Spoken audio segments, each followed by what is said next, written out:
ವಿಶೇಷ ಚೇತನರ ಬದುಕಿಗೆ ಆಸರೆಯಾದ ಪಿಂಚಣಿ ಹಣ ಸ್ಥಗಿತ ಆಗಿದೆ. 5 ತಿಂಗಳಿಂದ ವಿಶೇಷ ಚೇತನರಿಗೆ ಮಾಶಾಸನವನ್ನ ಸರ್ಕಾರ ಕೊಡ್ತಾ ಇಲ್ಲ. ಯಾದಗಿರಿ ಜಿಲ್ಲೆ ಶಹಾಪುರ ತಾಲೂಕಿನ ತಹಶೀಲ್ದಾರ್ ಕಚೇರಿಗೆ ಅಲೆದಾಡಿದ್ರೂ ಕೂಡ ಪ್ರಯೋಜನ ಆಗ್ತಾ ಇಲ್ಲ. 5 ತಿಂಗಳಿಂದ ವಿಶೇಷ ಚೇತನರಿಗೆ ಸರ್ಕಾರ ಮಾಶಾಸನ ಕೊಡ್ತಾ ಇಲ್ಲ. ಒಂದು ಕಡೆಯಲ್ಲಿ ತಹಶೀಲ್ದಾರ್ ಕಚೇರಿಗೆ ಅಲೆದಾಟ, ಪಿಂಚಣಿ ಹಣಕ್ಕಾಗಿ ಕಚೇರಿಗೆ ಅಲೆದಾಡ್ತಾ ಇದ್ದಾರೆ. ಮಾಶಾಸನ ಹಣವನ್ನ ನೀಡದ ಸರ್ಕಾರದ ವಿರುದ್ಧ ತೀವ್ರ ಆಕ್ರೋಶವನ್ನು ವ್ಯಕ್ತಪಡಿಸಲಾಗಿದೆ.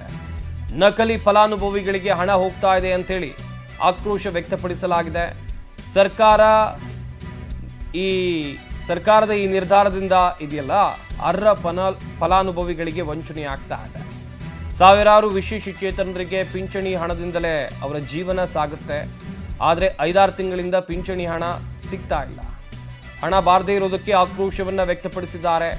ನಕಲಿ ಫಲಾನುಭವಿಗಳನ್ನ ಬಿಟ್ಟು ಅಸಲಿ ಜನರಿಗೆ ವಂಚನೆ ಮಾಡಲಾಗ್ತಾ ಇದೆಯಾ? ಹಾಗಾದ್ರೆ ಸರ್ಕಾರ ಎಚ್ಚೆತ್ತುಕೊಳ್ಬೇಕು ಅಂತೇಳಿ ವಿಶೇಷ ಚೇತನರು ಆಗ್ರಹವನ್ನು ಮಾಡ್ತಾ ಇದ್ದಾರೆ. ತಹಶೀಲ್ದಾರ್ ಕಚೇರಿಗೆ ಹೋಗ್ತಾರೆ, ಮನೆಗೆ ಬರ್ತಾರೆ, ಪಾಪ ಮಾಶಾಸನ ಮಾತ್ರ ಬರ್ತಾ ಇಲ್ಲ. ಯಾರೋ ಬೇರೆಯವರಿಗೆ ಹೋಗ್ತಾ ಇದೆ ಆ ಹಣ. ವ್ಯವಸ್ಥೆ ಎಷ್ಟರ ಮಟ್ಟಿಗೆ ಹದಗೆಟ್ಟಿದೆ?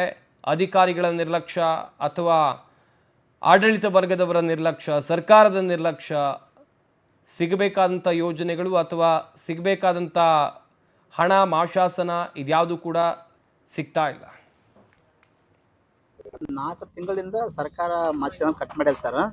ಅಂಗವಿಕಲರು, ವಿಧವೆಯರು ಸರ್, ಮನಸ್ವಿನಿಯರಿ ಸರ್, ಸಂಧ್ಯಾ ಸುರಕ್ಷಾ 4 ತಿಂಗಳಿಂದ ಸರ್ಕಾರ ಕಟ್ ಮಾಡ್ಯಾರ ಸರ್.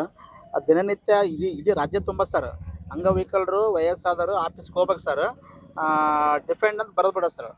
ಅದ್ರ ಮೇಲೆ ಆರ್ಡರ್ ಕಾಪಿ ಮೇಲೆ ರೀ ಯಾರಿಗೆ ಹೋಗಿ ಭೇಟಿ ಆಗ್ಬೇಕ್ರಿ ಅಂತ ಕೇಳಿದ್ರೆ ತಹಶೀಲ್ದಾಗ ಹೋಗೋಣ, ಇಲ್ಲ ನಿಮ್ಮ 3 ತಲಾಟಿ ಭೇಟಿಯಾರಿ ಅವ್ರ ಕಡೆ ಬರ್ಸ್ಕೊಂಬರಿ ಅನ್ನೋದ್ರಿ.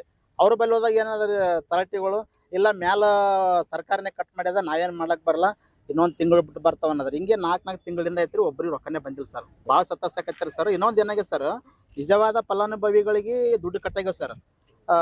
ನಕಲಿ ಏನು ಇರ್ತಾರಲ್ಲ ಸರ್, ವಯಸ್ಸು ಕಡಿಮೆ ಇದ್ದವರು, ಅಂಗವಿಕಲರೇ ಇರಲ್ಲ ಸರ್. ಅದಕ್ಕೆ ಅಂಥವ್ರು ಚಾಲಾಗ ಸರ್. ಸರ್ಕಾರ ಯಾವ ಆಧಾರದ ಮೇಲೆ ಮಾಶಾಸನ ಕಟ್ ಮಾಡ್ಯದ ಗೊತ್ತಾಗಲ್ಲ ಸರ್. ಸರ್ಕಾರ ಭಾಳ ಅನ್ಯಾಯ ಮಾಡ್ಯಾರ ಸರ್.